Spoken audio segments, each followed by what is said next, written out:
listed as speaking about performance and peak activity in the float tank, and I'm not going to be speaking about that. What I want to talk to you about tonight is about gravity. It's one of the most taken for granted ideas, and I really don't think it should be. Gravity is weird. Let me say that again. Gravity is really weird. Gravity might be the weirdest thing we barely think about, even though we struggle against it all our lives. So let me just say this again. Gravity is really weird. If we go back to the beginning, and by the beginning I mean that big kapow, the big bang, whatever that was, whatever happened there, gravity is good, Vegas odds, probably the primordial force to arrive. Now gravity operates as this primary force, drawing these particles towards one another, every particle exerting an attraction over every other particle. It has laws, but gravity is not a law. It's an energy. Now from dust to stars, meteors to elephants, planets, pineapples, people, solar system, gravity rules all and orders all physical processes. It controls universally and at all times, controls all the traffic and the movement of the universe. It makes things into efficient round orbits, into nice circles, and it decides if you can dunk a ball. Gravity is really weird. It invisibly binds all the bodies together because it's an attraction between two or more bodies created by those bodies, and it's equally in the empty space between the bodies, filling the void of space with its binding presence. So if you think about it, that's really a bit metaphysical. For example, gravity is omnipotent and omnipresent. There's not a corner of the universe untouched by it, nor a speck of matter unmoved by it. In fact, all matter, all physical material of the known universe must organize itself in dynamic relation to gravity. But gravity itself is immaterial, immeasurable, and unobservable. Now, gravity does all of that. It's everywhere, all powerful at all times, but we can't see it. We can't measure it. Nothing. And that's just weird. And we can measure light energy. That's not immaterial. We find it in photon or wave form zipping around space and time. Electromagnetic energy, totally measurable. Get the right metals, right crystals, get on the right wavelength, and you'll find it. Chemical energy is measurable, even visible through electron microscopes. Even heat is measurable and observable. Yet, gravity's effects define and rules all of known reality. You could feel it. You are subject to it, yet it's invisible. Sorry again, plain weird. To make matters worse, it's something to consider how much of our conscious experience is shaped and conditioned by gravity. Even though our bodies evolved in a defiance of gravity, with this unparalleled 90% of the activity of our central nervous system having to do with processing gravitational information relayed from even the slightest change in muscle tonus, there is no other sensory information that is so constant or in such quantity. And since it's the sensory input which grows the mind, then it must be said that gravity has grown, conditioned, and developed much of the conscious experience of living. Again, that's pretty weird to think about. So let's unpack that a bit. What we think of as our sensory material, color, odor, temperature, texture, as far as the brain is concerned, are only secondary senses. The primary sense is muscular, and that's because it has to do with mass. Internally, where yours is at in a gravitational field, and how much force, and how much that force is distributed in your structure in terms of compression and strain, as well as all the muscularity involved in the maintenance of balance, of positioning in a three-dimensional environment. And that's ignoring adding environmental pressures. Yet all this information, all these ongoing equations, calculations, and computations are happening all the time.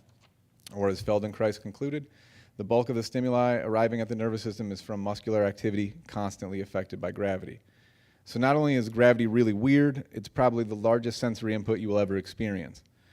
Because your nervous system evolved structurally to defy gravity by sensing it. All our bodies form themselves in a way to be this container that can survive gravity's force, then one that can move about in a gravitational field. And the only way to do that would be to design a body with a nervous system capable of processing the types of movements that this organism would want to do. And so as form has become more sophisticated, so then more and more neural circuitry has been added to handle increasing gravitational computations necessary for movement and integrity. And one of the ways it did that was by designing a nervous system that it could process the bulk of these stimuli. And it's gotten pretty good at that. But the basic unity of the nervous system must never be forgotten. In the vast network of neural impulses, there is no local activity which does not affect or is not affected by the entireties of the activities of the organism, whether internally or externally. All the time, gravity costs energy. It costs, both internally and externally. If we were a video game character, we'd have a little power life bar above our heads in direct relation to the ongoing drain of our life force just from moving around in a field of gravity, just trying to hold our physical form together against gravity. and probably another power bar for how many every action point costs in gravity points. Gravity is so weird. It so acutely shapes our consciousness because it is our primary sense. And as a primary sense, it's one, unless I fall on my face, I am not always acutely aware of, if at all. So it's very interesting to note that when we change our regular acute awareness and the appreciation of tactile senses, both exteroceptively and proprioceptively, we alter the organizing principle of the organism. Or in other words, when the body experiences a difference in how it knows itself from its acute regular gravitational senses, the body will reorganize itself. It will adapt. Or in even simpler terms, the nervous system relies on its sensory information to know itself internally and externally. Its primary sense is a gravitational one. The slightest alteration in the gravitational, kinesthetic sensory awareness changes all the math. If you change it acutely, the organism will adapt by reorganizing, adapting plastic changes, changes in structure. It will evolve to deal with environmental pressures. It's like inputs always equal up to adaptations. So to beat a dead horse one last time, gravity is weird. And let me put it like this. There is simply no place in the known world where a body can go hang out in a reduced gravity field. Gravity, that shit is everywhere, always, and it's kind of out to get you, and it gets you every time, everywhere, with the exception of the float tank. Really think about that. And when you step into a float tank, you're stepping in this radical shift of environment. It might seem like the greatest bathtub ever invented, but as far as your nervous system is concerned, it's an alien world, because there's literally nowhere and nothing else like it on Earth. I don't know about you, but for me, that's some seriously sci-fi shit. Think about it like this. The tank is an alien world for your nervous system. No piece of our collective genetic heritage has ever had any sensory experience similar to the float experience, because there are no reduced gravity stimulus fields native to the planet Earth. The tank can dampen gravity's effects in truly profound ways, and it's simply ingenious. To start out, you got roughly 10 inches of water with somewhere between 850 and 900 pounds of Epsom salts. This creates a small artificial environment of salt and water, something like a 60% greater salt-to-water ratio than you find in the Dead Sea. The buoyancy of the water is such that it creates a field where gravity's effects are reduced something then by like 86 to 92%. Now, not to mention the other large component of the float experience, this further shift of the dominant sensory inputs. The lights are off, it's quiet. Water temperature is skin neutral, all the normally dominant sensory information has the volume turned down dramatically. The vertebral column decompresses itself upwards of about 1.5 inches, and gravity's external forces are radically diminished inside the field of the tank. But your body evolved its nervous system to adjust to even the slightest gravitational and sensory information, externally and internally. So the float experience is possibly the greatest kinesthetic shift that the body can ever undertake. The body, the soma, the whole being must reorganize itself from the environmental pressure of its normal way of being in the world not being optimal. That's an evolutionary stress. Now, as the rule goes, sensory information grows your nervous system, and your nervous system structures all of your experience. So as the float experience is the thing you were consciously engaged in, it is an act, it's a behavior, an evolutionarily new behavior in the genetic history of the organism, and floating is a pretty bizarre behavior, a novel, clean slate for the whole being to re-experience itself. And that behavior, like all new behaviors, bring forth new neural structures and circuits. And just as these new neural mechanisms in themselves open up new modes of behavior, your body has to learn to float. You have to learn how to let go of this way of being in the other world. Because to enter the tank is to enter another world. The float tank is this fully immersive somatic experience. Every level of being is affected, and it's this radical alien environment. But when we're confronted with a new challenges environment, the body always adapts, always seeking homeostasis, balance. It wants to find its best operating parameters based on its given environment.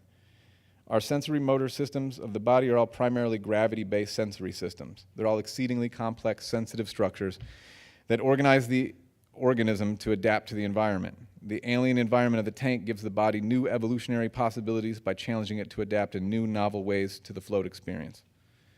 As the body meets itself in this new environment, it does just that. The type and qualities, the functionality even of the awareness normally used outside the float experience is not helpful in the float experience.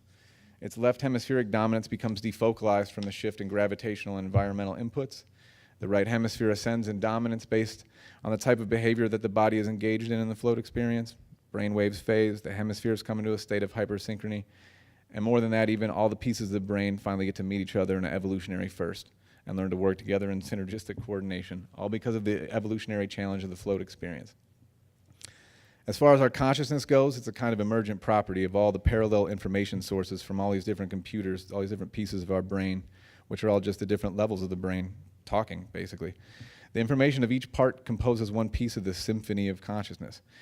But as we all know from living, we are in this kind of state of schizophysiology. We are at war with ourselves. And it's arguable that a big part of that comes from all the performers not really being aware that they're in the same band. All three levels of the brain, speaking vertically, are completely divided and for the most part completely unaware of each other, as in each deal in completely different kinds of languages and symbols and information. Now please go with me on this one here, but I picture the triune brain as this kind of apartment building. Like an old triplex walk-up, each family is stacked on top of the next.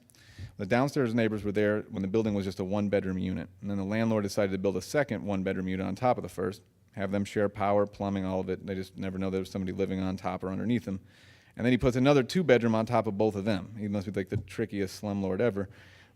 And all the while, these units are kind of like one unit. They all think of themselves as one unit, because even if they hear noise from the neighbors, and these are really noisy neighbors, everything they hear would, for the most part, all be in different languages than they were familiar with. They would just think it was a shitty building or something. The float experience for your brain, though, is more of like if all the people in that building all of a sudden were in some kind of goofball 80s sitcom like Three's Company. All of a sudden, they would all be introduced to each other and wacky hijinks would unfold.